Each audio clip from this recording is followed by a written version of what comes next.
So welcome to today's fifth session of our Journalism at UL Media Matters Autumn Seminar Series. Really happy to welcome Jess Casey here. Jess graduated 5 years ago now, she tells me, which I was kind of shocked by this morning. I had it down as 3 or 4, but just time is going by quickly. So she graduated 5 years ago. Jess was a low-key enough presence in the MA class. She liked to fly under the radar where possible. I know a good few of you will relate to that.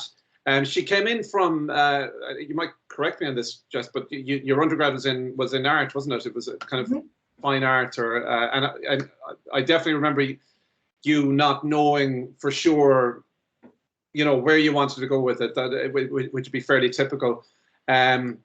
But there was kind of no hiding that her talent, I suppose, and kind of calm consistency throughout the year. She always listened, kind of took correction, evolved very quickly, and kind of found creative solutions, where there were assignments or whatever. And it's been very satisfying for all of us at journalism at UL to watch her career progression since graduating. It's been kind of an exemplary progression. She started with a placement with the Examiner, so that placement you get after graduating.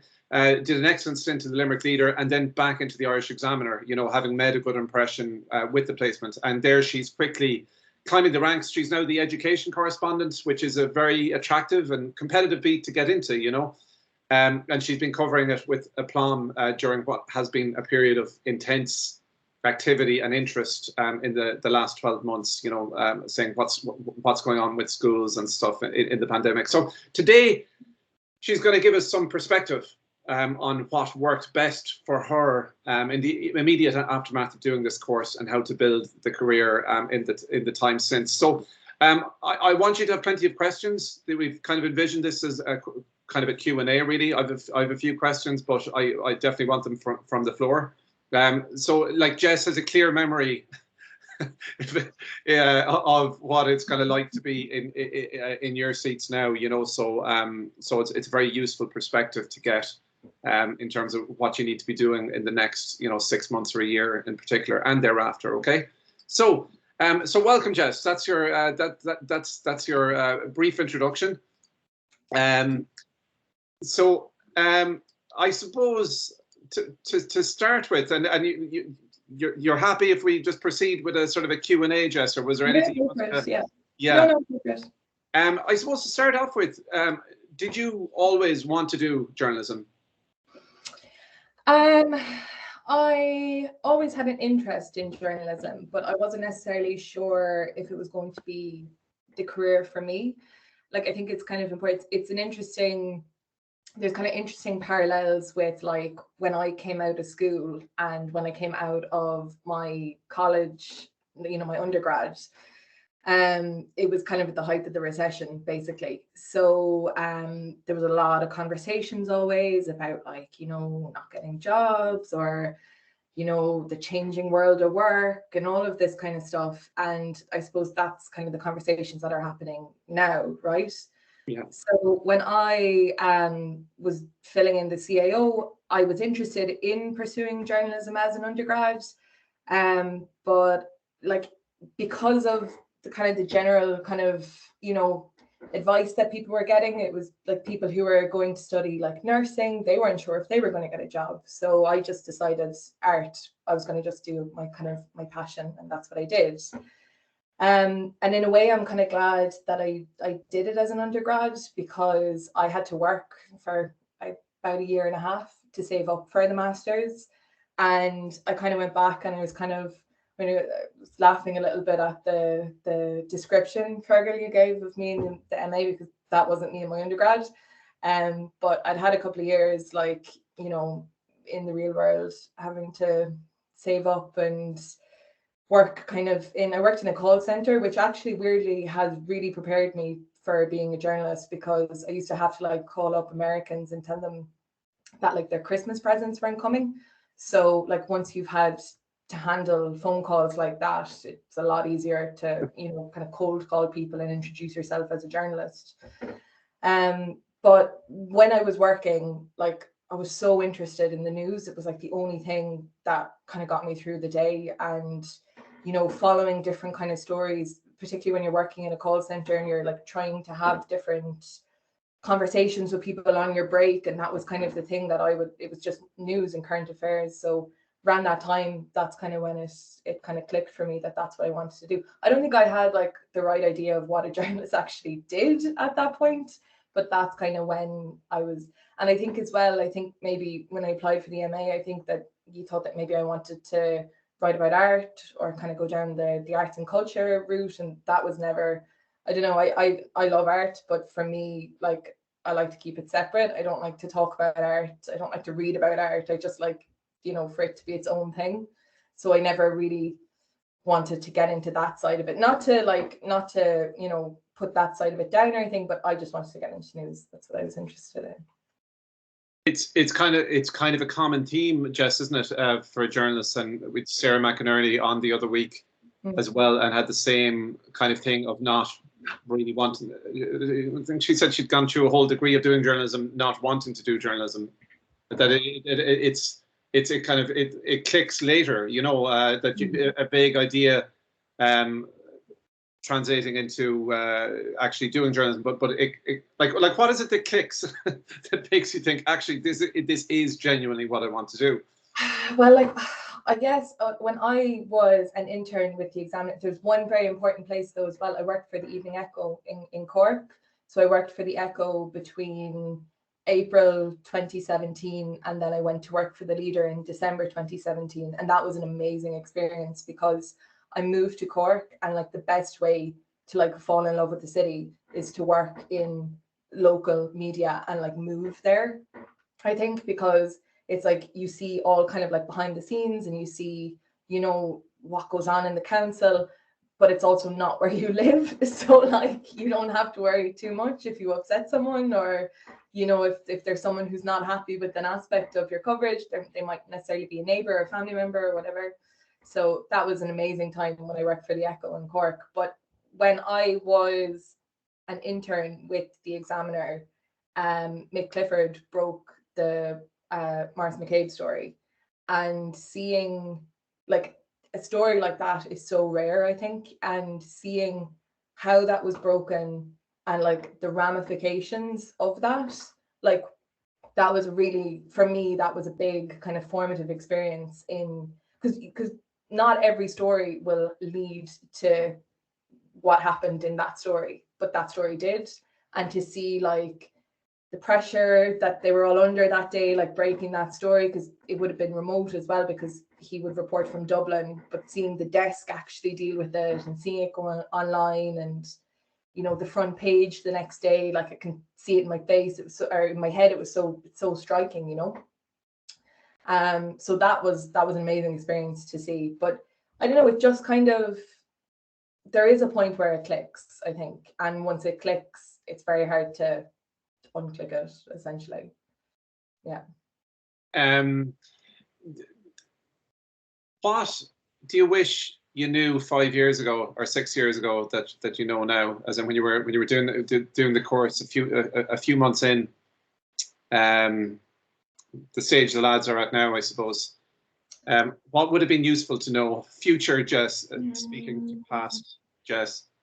Like I think it's really, I think when you're starting off, you're going to make a few mistakes, and I think that that's just kind of natural. Not mistakes, you know, in terms of like actually getting things wrong, but that like you're going to pitch stories really badly that could have been like a really nice story, a really, you know, imaginative piece, but you either haven't thought it through properly enough, or, you know, you're not selling it well enough to the desk. And like I think that's really natural. And I think as well, another thing is that when you start in an organization, you kind of have to start almost at the bottom, and you kind of just have to work your way up.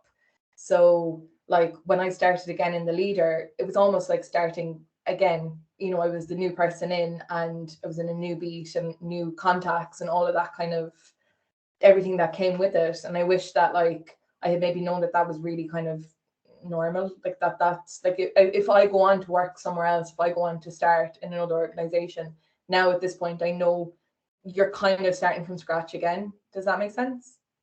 Yeah, whereas at the time I thought that maybe it was just me, like that I was just, because I had done really well in the MA, and then when I came out, and I was really bad at pitching stories, and I was really bad at like finding stories, and it was really bad just in general, and it just took like 9 months and a lot of patience and a lot of actually just like, you know, kind of reflecting on what I was doing and my work. And I still have to do that, you know what I mean?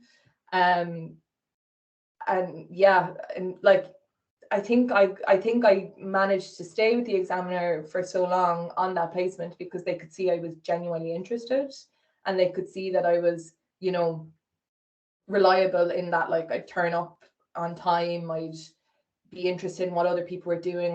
You know, if they asked me to cover something, I would say, yeah, I'm going to cover that. You know what I mean? I wouldn't turn my nose up at stories, and I would like do it the best I could. But I bombed every day at those news meetings trying to pitch stories. I'm actually quite a shy person, so having to talk to a room full of people that I didn't know was just horrible. Like, especially when you're bombing, when you're trying to like pitch a story that you've overthought a little bit. And I just kind of had to learn how, like, learning how to have kind of like a steady stream of stories coming in is almost like learning a language in a way. You have to just figure out the way that works for you. And for me, I had to keep like really kind of detailed notebooks. And I also got a lot of coaching and a lot of help from Colette Keane, who was the she was the assistant news editor at the time. She went on to be the news editor, and she's since left the Examiner, but she was very good mentor to learn with, I have to say, when I was starting out. So that indefinable and very subjective thing of pitching, finding and pitching stories, that's such a mystery when you start off in journalism. You know, how do you build up sources? How do you come up with story ideas? Talk to us more about that. You know, what is the secret? Oh, I know yeah, like, I mean, like, to be perfectly honest, when I started and everyone would talk about contacts, like, I was so naive that I thought when people would talk about contacts, they actually meant like contact phone numbers. Like, I didn't realize what actually goes in to building up relationships with people and coming up with story ideas. Like, when you're starting off, you won't have those kind of relationships built up with people just yet. It comes. And like, I've been doing this 5 years, and there's people I work with who are been in it way longer than me. And I, like, you know, don't ever like look at their contact books or anything like that. But when you hear some of the stories that they have, and you know, you hear about the relationships that they have with people, I'd be like, I have a long way to go. Do you know what I mean? Like, that they know people for 20, 30 years. Do you know, that kind of way? And they've built up kind of mutual trust, and they, you know, that's there, right? So when you're starting off, you don't really have that. So you have to be proactive, and you have to kind of go and search and build up these, and you have to, you know, try and keep in contact with people as well. It's very hard. What I found difficult, and I was saying this to Fergal earlier, is when you're going to work for a media organization and they have reporters already covering different beats. That can be really difficult, because you might know what the story of the day is, but that reporter is already going to be covering it. And that was something that, like, I would have my ideas for stories in the news meeting, and, you know, it would be like a health story, and Catherine Shannon, who was the health correspondent at the time, would be covering that big story for the day. So, like, I don't want to say like think outside the box, because I hate that phrase, but you kind of have to think in terms of gaps in coverage. It happens across the board in every newspaper. There are things that they could be covering that they just don't have the people there to cover. So you have to kind of identify that, and the way that you do that is by reading what they do online or in the paper kind of every day, and keeping little notes for yourself. Figure out what system works for you. Colette Keane, who I mentioned earlier, like, one trick that she gave me when I was starting out that I found was really helpful was to go through the paper and for every story think up 3 ways that you can move the story on. So, and like write them down and just kind of brainstorm them. And like some of those stories you mightn't be able to get to print, but some of them you might, and you have to kind of think realistically in terms of like, you know, can I get that to print for tomorrow? Do I need a week to work on that? Is that a longer thing? You know, like that. So that's kind of how you get out. Then just meeting contacts, like everybody that you know in your circle is a contact. And I would advise, one thing I wish that I did more in college was I wish that I got involved more with different societies, because those people go on out in the world, and it's a lot easier to contact someone that you knew from a society back in college about something to say, hey, can you give me a steer on this? Like, or what's going on? Can you just tell me between the two of us, just for my own knowledge? Do you get me? So I would say get involved in that. Or if you're involved in like the GAA, or if you're involved in sports, like keep all of that up and keep all of those kind of lines of communication. You don't want to go too far with it either, because like I think there's a stage in every young reporter's life where they see everybody as a contact, and they might push that a little bit too much, because you still want people to maybe bring you things or tell you things. They don't want to feel like they're being watched, if that makes sense. So you kind of have to find the balance that'll work for you as well. And then when you interview people, just follow up with them, you know, a week later, say, hey, this is what happened after we published the story. Is there anything else going on? One thing I always try and ask people after I interview them is, I'm like, is there anything else that you think that, like, you know, I should have asked you about? Or I'll ask them, is there anything else that you think that I should be looking into? Like 9 times out of 10, it's, you know, no, like, thanks for the phone call or whatever. And, you know, they say goodbye. But that 1 time out of 10, they might tell you something that's this massive story. And that could be, you know, a big break. You could make your name with that one thing, you know. And I'm kind of rambling now. So you're not rambling at all, Jess. That's actually really, really on point. And it's the kind of stuff that, you know, it's sort of seems obvious when you say it, you know, but there's just this mystique around journalism when people are starting off, and journalists themselves like to add to it a little bit sometimes by not kind of saying, or yes, the source for that great story I got, it really was kind of a bit of a fluke rather than some, you know, intricate piece of, you know, that you know, a lot of the times it's not Watergate, you know, it's stuff, it's just being there, having those relationships, having those contacts, and being the go-to person when somebody has something they want to reveal, you know. And like, you have to think in terms of like long term as well, which is something like when you're starting out, and you know, you might get a bit of information, and you know, it's hard because you're still like putting the feelers out, you're still learning to trust people or whatever, but you don't want to burn someone and burn a bridge with someone and never speak to that person again in the course of your career over 20-30 years, you know. And burning people can come from different things. It might be that, you know, you say you look into something and you don't look into it, or, you know, there's different ways. Like the best reporter I know is Owen English in the Examiner, and he has just amazing contacts. Like, something happens in Cork, and like, I swear to God, Owen, I'd say, knows sometimes sooner than like the emergency services would know, like, because people just trust him a lot. And he is very good at, like, he speaks to everyone in the same way. He's very respectful. You know, he asks tough questions, but he does it in such, he treats everyone like, you see him asking questions to Micheál Martin at a presser in Cork. It's the same way he'll ask questions to, you know, a mum who's trying to get a school place for her child. Do you know, he's just kind of sound, and he follows up a lot of his time with people, and he just treats people with respect. And like, he's rewarded as a journalist by, you know, he is seen as like, he's the face of Cork reporting. Like, people just really, really trust him, and they're right to as well, you know. when we spoke earlier, we mentioned that kind of the irony in a newsroom, that where you're in the news meeting having to compete with like the established journalists aren't really having to generate ideas every day, you know, whereas the rookie reporter, to get noticed, has to be consistently coming up with their own ideas that nobody else has thought of and that aren't already on the news list.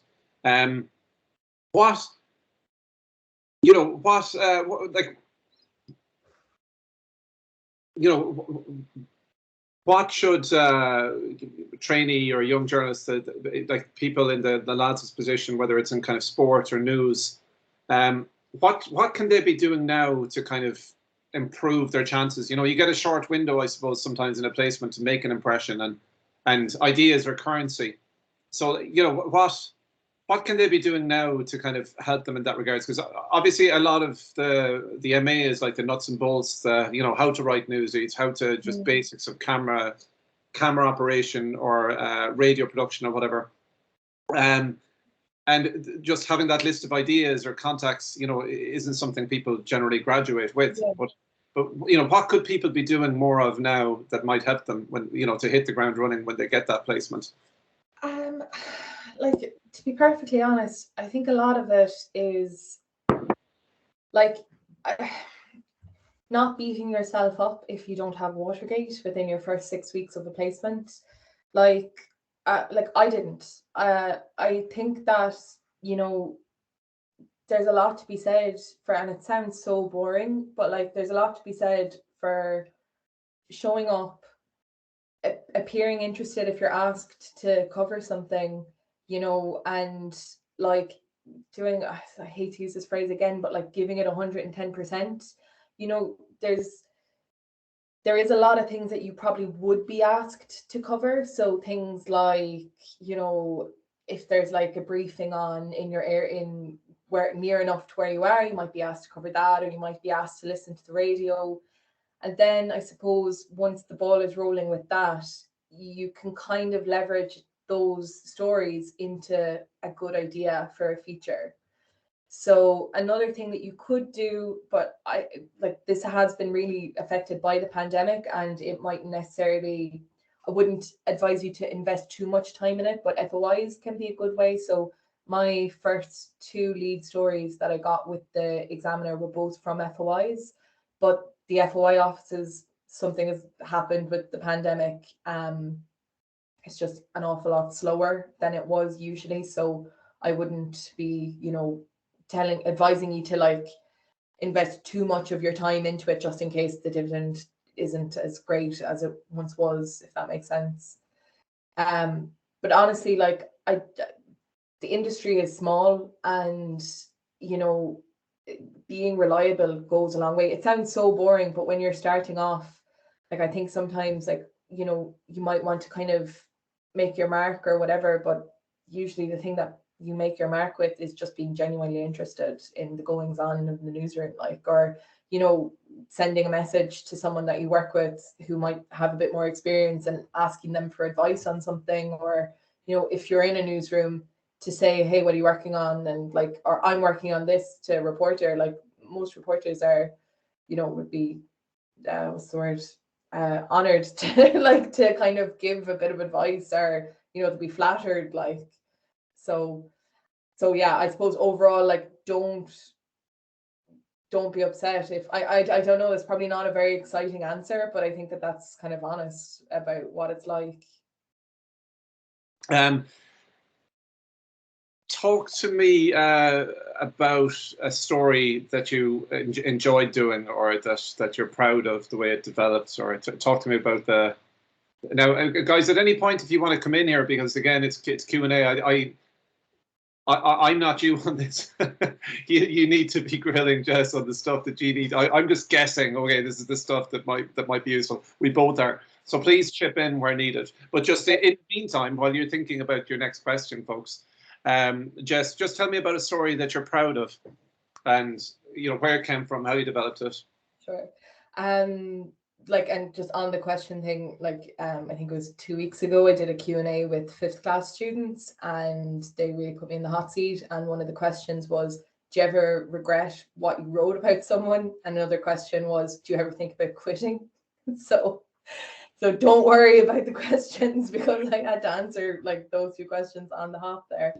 They're great journalists, kids. They just have that real direct, fearless way. They'll ask you exactly, they frame it in such a way. It's like, it's quite disarming, isn't it? Well, but then I was actually thinking about it afterwards, because like one of the big thing, the big messages with journalists is, ask the hard questions. And I'm always saying this, like, I actually think sometimes the hardest question to ask is like when you're in a room with people and you don't understand what they're talking about, and having to put up your hand and be like, I don't understand that, especially in education, because you'll often be like in a room with like these very well-esteemed, PhD civil servants, and they're talking like so with such authority about something, and it like, to be perfectly honest, it's just kind of nonsense how they've explained it. So yeah, just take a leaf from the book of children and just ask a question. So you're saying, why are you speaking nonsense? Well, yeah, like I don't know, I wouldn't be as blunt as that, like, but you'd be kind of diplomatic, but pretty much like sometimes when you're, sometimes it can be like, but anyway, the like one story that I'm pretty proud of would be kind of a story that's kind of followed with me through my career, has been the kind of the state's treatment of victims of sexual abuse in schools. And that story came to me when I was working in the Echo, because just one of my editors was like, there's a meeting taking place in a hotel. Can you go down and meet the people who are attending it? And it just was kind of a quiet afternoon. So I got to go down for, and sit down and listen to what they had to say. And basically, there was this landmark legal case taken by a woman in Cork called Louise O'Keefe. I'm not sure if people are familiar with it. And basically, she took the state to the European Court of Human Rights because she was sexually abused in her primary school. And her argument was that the state was partially liable for the abuse that she suffered, essentially. And she had sued the state through every court available in Ireland and had lost at every hurdle. And she eventually took it to the European Court of Human Rights, and they ruled in her favour. And as a result of that, they ruled that the state is liable to pay compensation for every victim of abuse in schools prior to 1992. There's, I think it's 350 victims that they know of, but that may be higher, because it's just kind of a legally complex, but basically they might have gone to solicitors and been told that they didn't have a case, because this might have been before the publication of the Ryan report. Anyway, so that's kind of a background to the story. But that day in Cork, I went, and they were preparing to go over to Europe to talk about how there had been no action after this ruling. This would have been in 2017. And I met some of the survivors in that meeting and like just listened to what they had to say. And I think it was just a fairly straightforward story that we ran the next day, just reporting the details of the meeting. But from that, I think when I went to the Leader, I had seen that there was a group of survivors had gone and protested outside of Leinster House, I think it was at the time, because there had still been no action. So from that, I got on to one of the survivors that I had met that day, a man named John Allen in Cork. And he put me in touch with a group in Limerick. They went to Cray Lane, and there was, a great group of them who were abused by the same man. And they came and met me because I had met John. They were happy to sit down and talk to me.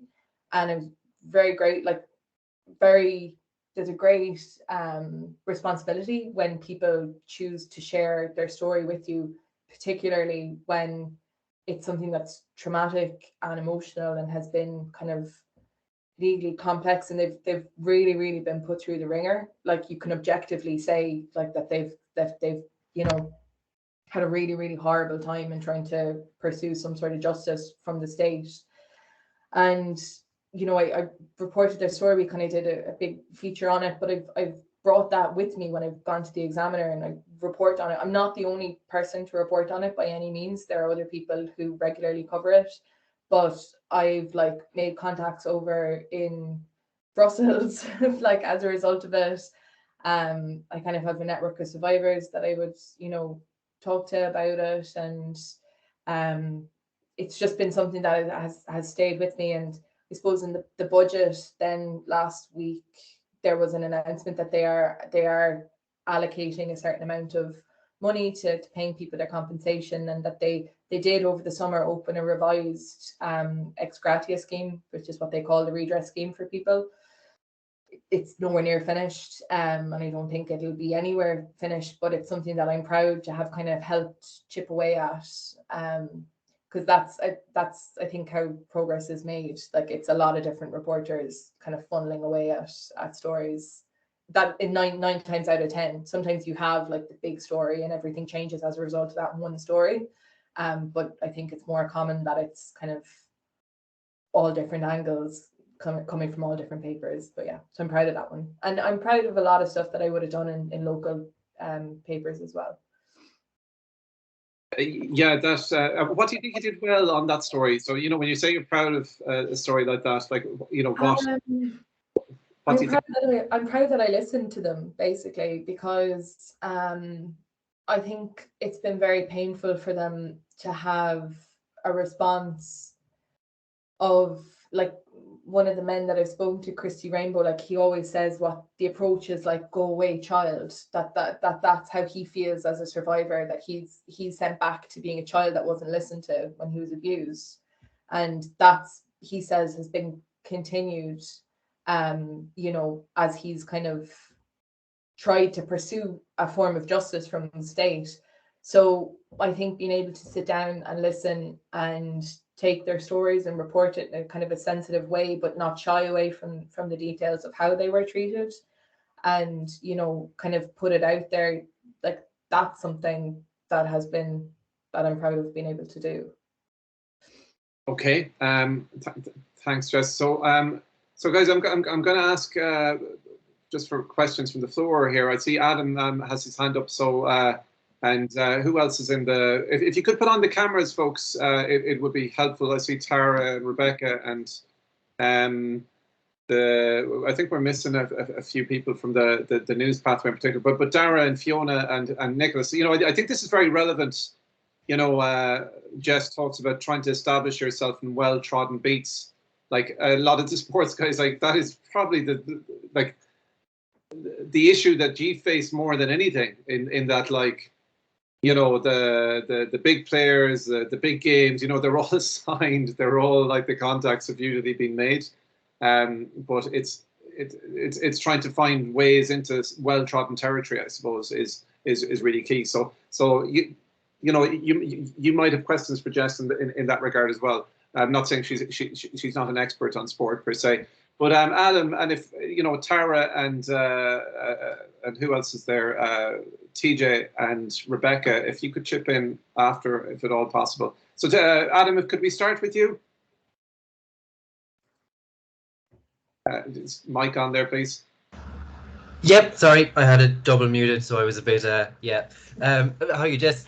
Great to meet you. So a question I wanted to ask you about, it was about the pace of your day. Fergal mentioned that we got a bit of a dearth of news pathway students today, because we had a project yesterday of a news day. So it was full day going, oh, have your stories, and, like, you know, a mock-up newsroom day scenario. And lots of emotional and probably very real hangovers today. You know, people are going, oh, that was rough. That was, you know. So it would be good to get, you know, a professional every day in a newsroom process. You know, what was the word I used at the start? See, the brain is yeah. Yeah, just what the day is like for you. Sure. So okay. So I'll just start from kind of the very basic. My day depending on the day, it might begin kind of before 10. I try and listen to Morning Ireland as much as I can, and I try and like I scan. I probably shouldn't be saying this, but I look at what all the other papers have done, particularly in education, and you know, I'll check kind of Twitter, and I'll do that before 10. Our day officially kind of starts at 10, and we have a news meeting at 10:30, and we like kind of we're doing this all remotely now, so we'll have our stories on the news list, so just to kind of focus basically the meetings and give our bosses kind of the idea of what we're looking at working on for that day. Inside the Examiner, there's another news meeting at 4, so that's like the editorial meeting. So at that meeting, that's when they'll decide like the layout of page 1. So if you're working on like a big story and it's not working out, I might have to let them know before 4, so they're not going into the 4 o'clock meeting to be like, we have this big story from Jess, that's going to be our page 1. Do you know what I mean? You have to kind of keep them up to date. Depending, like the pandemic has kind of affected everything, to be honest. Like it's just been, particularly in education, like as Fergus said at the start, it's been like the most topsy-turvy, like bones of 2 years in education, I would think, since the formation of the state. Like there was a very real fear in September that the schools would just not reopen again, and like it was, you know, so it's just been crazy in terms of the reporting. And it kind of like, I've noticed that when the COVID like cases start peaking, that's when like my workload would start peaking in terms of stories. But it depends like on what exactly you're working on. If you're working on like a longer feature, you know, you could be working on that in the background. If it's something straightforward, let's say from a press release, just for you know, argument's sake, and it's all the information is to hand, and it's something, you know, depending on where it's going in the paper, like realistically it should be like an hour, 2 hours that would take you. But a longer story where you have to, you know, make more calls and check everything out, that could take longer as well. So I try and bring, if I'm not working on like longer features, I try and bring 3 stories a day to the news meeting. I try and bring like a page lead inside, and I try and bring 2 kind of smaller things that we should be looking at as well. But again, I'm working in education, which is quite a busy brief. It wouldn't necessarily be like that for everyone. Does that answer your question? Is there anything else? Yeah, no, that answers it perfectly. Thank you very much. Yeah. Some nights there are late nights, and some mornings there are early mornings. So it kind of comes in peaks and troughs. But yeah, the pandemic has affected everything. Sure. Yeah. A quick follow-up to that, just while I have myself unmuted. How much of a focus do you put just personally on multimedia? You know, you're working in print at the moment, but you constantly push to go, oh, well, maybe I need a video for this. Maybe this could be a podcast, something, you know? Yeah. So I suppose this was something when I was talking to those 5th class students a while back, when they asked me about like what's the difference between working for a newspaper and working for online. Like when I think print now, I think online coverage too. I don't see them as 2 separate things, just that they go into 2, you know, the online might be quicker in terms of when you need to get it ready by, but I don't see them as 2 separate things. That is just newspaper in my mind. In terms of like the multimedia, it really depends, to be honest. Like I can do it, like, you know, they're good skills to have, but I don't know, there isn't as much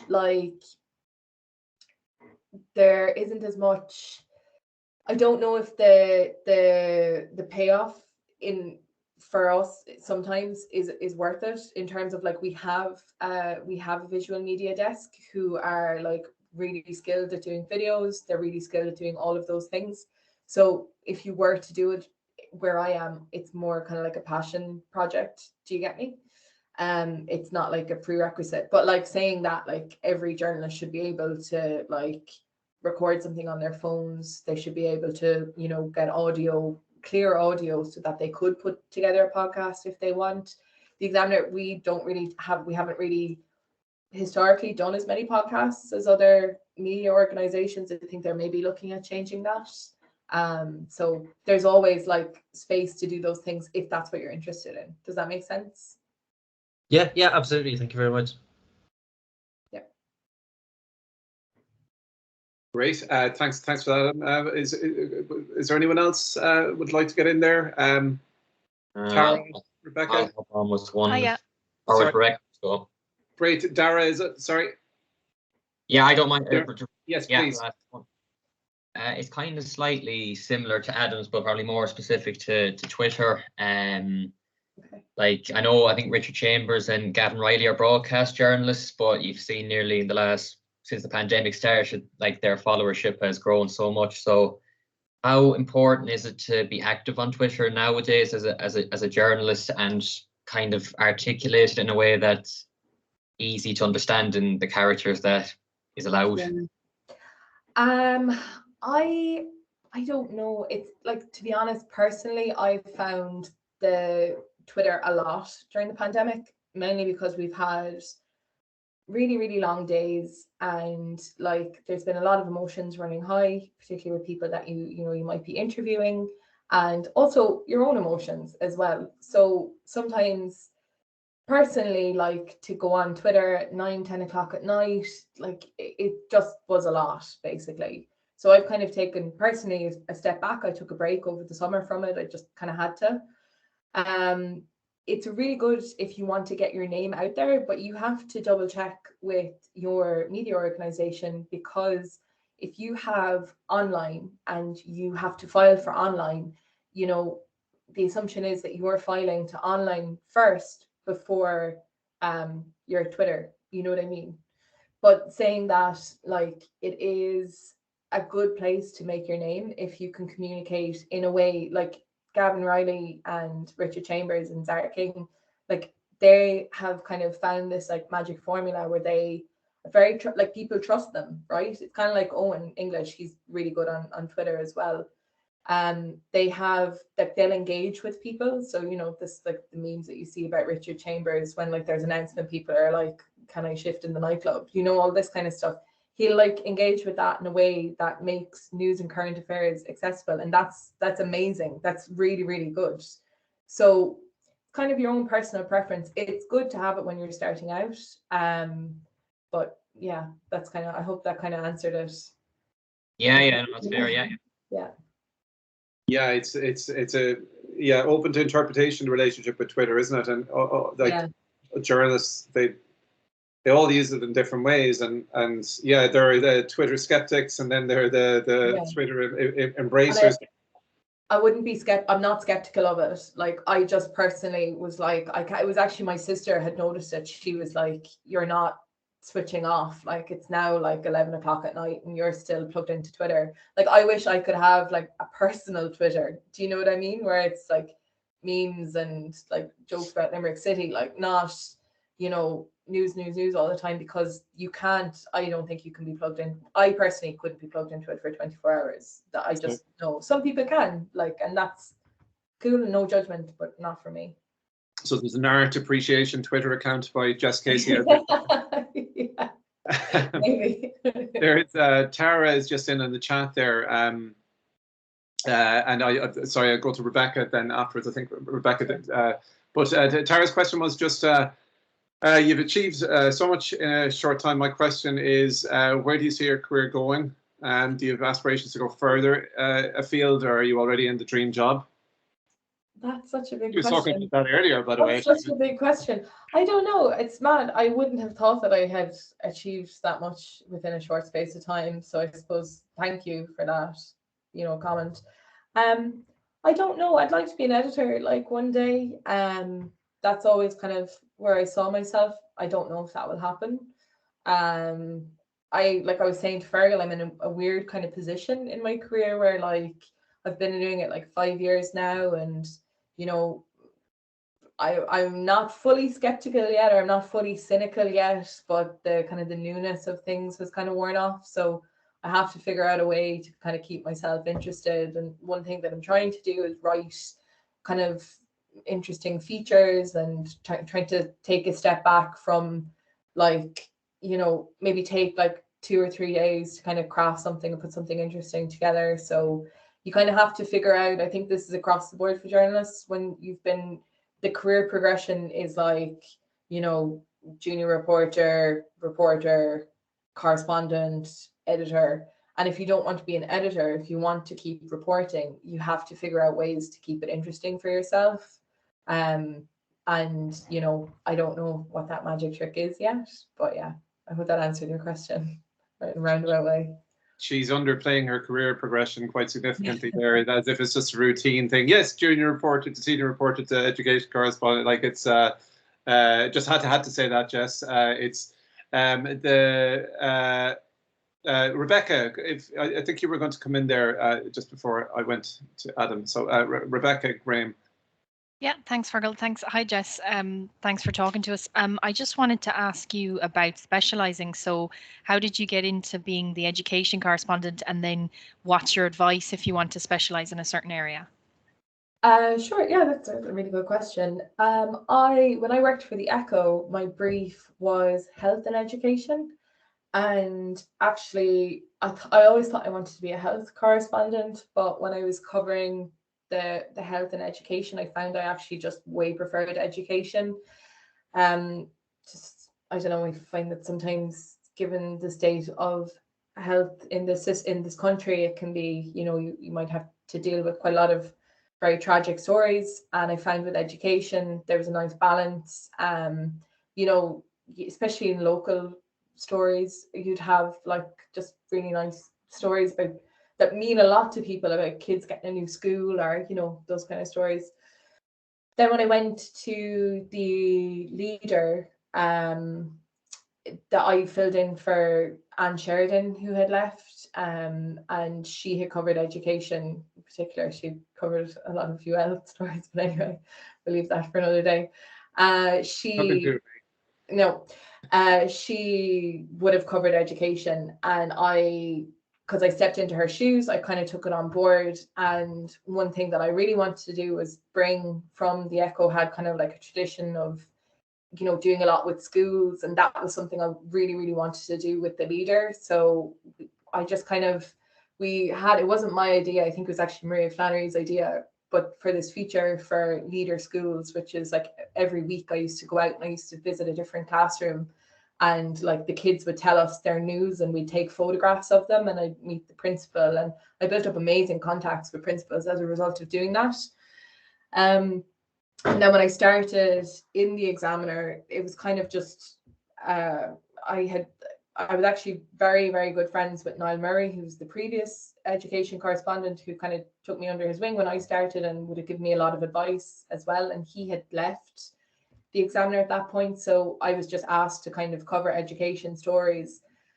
And then the pandemic happened, and education became like the biggest story basically for a while. And it still is. And because I think there was kind of like a renewed interest in education, because everyone had to homeschool their kids, and I think maybe people had taken it for granted for so long that the education system just would keep running smoothly, you know. Anyway, and from that, then I became the education correspondent last December, I think, officially, but I didn't really make an announcement about it. Things were very ropey with COVID at the time, and it just felt a bit weird. You know, it just was a weird time for everyone, wasn't it, really? In terms of like a specialization, it can be really good to have, but the way that I did it was that it was like aside to what I was doing in local papers, if that makes sense. And from that, then I kind of, like, when you work in a local paper, you can say you're specializing in one area, but like you're covering everything that happens. You know that, you know, if there's a murder, or if there's, you know, you need to go down to court one day, particularly in the Leader, it was really hands-on. You know, you had to do that. You couldn't turn around and say, well, actually, I'm the education correspondent, I'm supposed to only be going to visit schools. So you kind of got a good balance of different things. like you don't have to have a specialization, but it's good to have kind of like a wealth of contacts in one particular area, if that makes sense. I hope that kind of answered the question. It wasn't too rambly. Bit rambly. No, it does. No, thank you. That's an interesting one you mentioned of the local papers, Jess. Like, and I think it's a very telling anecdote. The schools thing, like that wouldn't have been, you know, on the newsroom. That wouldn't be the, oh yeah, story to cover. Like we'll go to school and talk to kids and teachers. But yet the payoff on that was, you know, you never know the payoff with these kind of exciting stories, like like just following through and doing them properly, the smallest thing. Yeah. And with those, I know that they might necessarily be like the most exciting, like Watergate stories, but like that leader school, I liked doing that because I liked that meant something to those kids. And I liked that, you know, they were going to show their family and everybody was going to get the paper and see their kid. And, you know, I liked that aspect of it.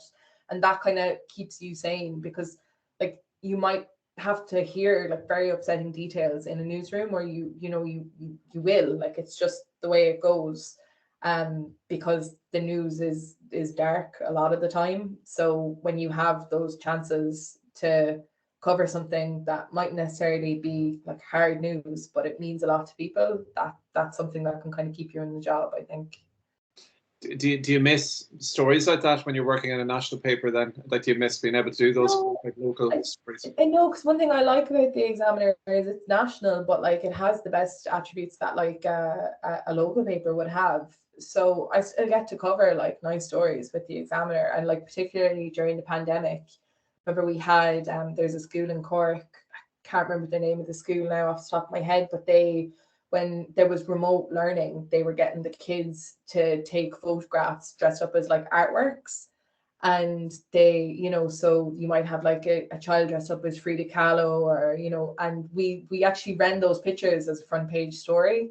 And that was like, you know, so there is opportunity still to do like nice stories like that. Yeah, it does happen. Like. Okay. Okay. Is there anyone else that wants to come in before we wrap up? It's almost an hour. It's flown, and I know you've another. You've something else on at 4 o'clock. You were saying a meeting in Dublin that you can do mercifully by Zoom. Any other question to finish up? Just a final question. Sorry, I'm just checking if there's anything in chat. No, I think that's. Yeah, so a slightly subdued bunch today, slightly hungover in many cases, but that's not something that will happen when you're working as journalists. Am I right, Jess? No, never happens. You never have a hangover. Okay, any closing comment then, Jess? Just again, any final piece of sage advice that for people like a couple of months in that are maybe worried that, you know, how am I going to make it in journalism, or journalism no jobs, journalism, all those worries and fears that you had at that point? What would you say? I don't know if I have any like one kind of succinct bit of sage advice, but like it feels so hard when you're starting off, and it feels like you'll never progress, and then you do. Like anybody that I know, you know, who went through kind of local papers, like who really wanted to be in journalism and, you know, kind of stuck at it. Like it is tough, like when you start out, but it's not impossible. So just keep that in mind. And also the other thing is, like, most journalists are fairly sound, and if you need a bit of advice, they will give it to you if you ask. So if there's something that, you know, you're wondering, like, could I do this better? Like, what am I doing here? If you reach out to people, like 9 times out of 10, they'll be sound and give you good advice. Because I actually did that when I was starting off, and people were really sound to me. Like. Okay, great. Thank you so much for that, Jess. That was really interesting and really insightful in terms of just you've got quite a humility about what you do, and you just describe it in a straightforward way, and it takes a lot of mystique away, but also lots of just solid advice there in terms of starting off. So, Jess, again, you can contact Jess via Twitter, and at her, if that's, she's on Twitter occasionally. And it's Jessica, or is Jess.Casey? Jess J Casey at twitter.ie, I think. I don't even know my handle. I think it's Jess J Casey. Yeah. Jess J, as in Jessie J. Jessica Jane, which is my full name. Yeah. So Jess.J.Casey. Yeah, I'll forward that on afterwards. But anyway, Jess, thank you so much for your time. We really appreciate it. And best of luck today and days going forward, and keep doing what you're doing. Okay? Thanks, guys. Thank you. Thanks very much, Jess. Thanks, everybody, for coming. Bye. Okay, bye-bye.